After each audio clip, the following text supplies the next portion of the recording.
জীবন ভাঙা সম্পর্ক দিয়ে ভরা। আমরা দাম্পত্য জীবনে দ্বন্দ্বের সম্মুখীন হই, পরিবারে ভুল বোঝাবুঝির শিকার হই এবং বন্ধুদের সাথে বিবাদে জড়িয়ে পড়ি। এসব কষ্ট আমাদের আহত করে ও ক্লান্ত করে তোলে। কিন্তু আমাদের জীবনের সবচেয়ে গুরুত্বপূর্ণ সম্পর্ক হল ঈশ্বরের সাথে আমাদের সম্পর্ক। যখন পাপ আমাদের তাকে থেকে দূরে সরিয়ে দেয়, তখন আমরা প্রকৃত শান্তি খুঁজে পাই না। চলুন দাউদের গল্পটি দেখি। যখন নাবাল তাকে অপমান করলেন, দাউদ রাগান্বিত হলেন এবং প্রতিশোধ নেওয়ার সিদ্ধান্ত নিলেন। তার হৃদয় আহত হয়েছিল এবং সম্পর্ক ভেঙে গিয়েছিল। কিন্তু ঈশ্বর নাবালের স্ত্রী আবিগাইলকে পাঠালেন দাউদকে থামানোর জন্য। বিনয়ের সাথে প্রজ্ঞাপূর্ণ কথা বলে তিনি দাউদের রাগ কমিয়ে দিলেন এবং তাকে প্রতিশোধ থেকে ফিরিয়ে আনলেন। তখন দাউদ ঈশ্বরের প্রশংসা করে বললেন, ইসরায়েলের ঈশ্বর, যিনি আজ আমাকে তোমার সাথে মিলিত করেছেন, তিনি ধন্য।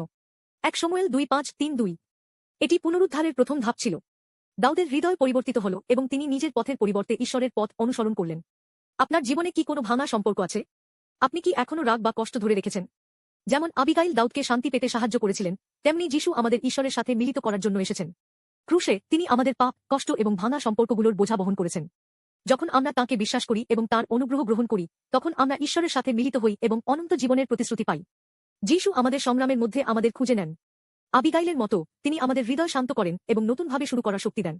ক্রুশে তিনি আমাদের আঘাত ও ভুলগুলো বহন করেছেন, আমাদের দেখিয়েছেন যে প্রকৃত শক্তি প্রতিশোধে নয়, বরং ভালোবাসা ও ক্ষমায়। যখন আমরা ঘৃণা ত্যাগ করি, যখন ক্ষমা করতে শিখি, এমনকি কঠিন সময়েও, এবং ঈশ্বরের বৃহত্তর পরিকল্পনার উপর বিশ্বাস রাখি, তখন আমরা তাঁর আশ্চর্যজনক অনুগ্রহ অনুভব করতে পারি। আপনি এখন যে পরিস্থিতিতেই থাকুন না কেন, এক মুহূর্ত সময় নিন এবং যিশুর অনুগ্রহ গ্রহণ করুন। তিনি কেবল একটি সাময়িক সমাধান দেন না, বরং চিরস্থায়ী শান্তি দেন। আপনি কি ঈশ্বরের ভালোবাসার মধ্যে বাস করছেন? আপনার হৃদয় ও সম্পর্ক কি যিশুর কাছে সমর্পণ করেছেন? আজ আপনার ভাঙা হৃদয় তাঁকে দিন। তাঁর ভালোবাসায় বিশ্বাস রাখুন, তাঁর অনুগ্রহে জীবনযাপন করুন, এবং আপনার দিন শান্তি ও কৃতজ্ঞতায় পূর্ণ হোক।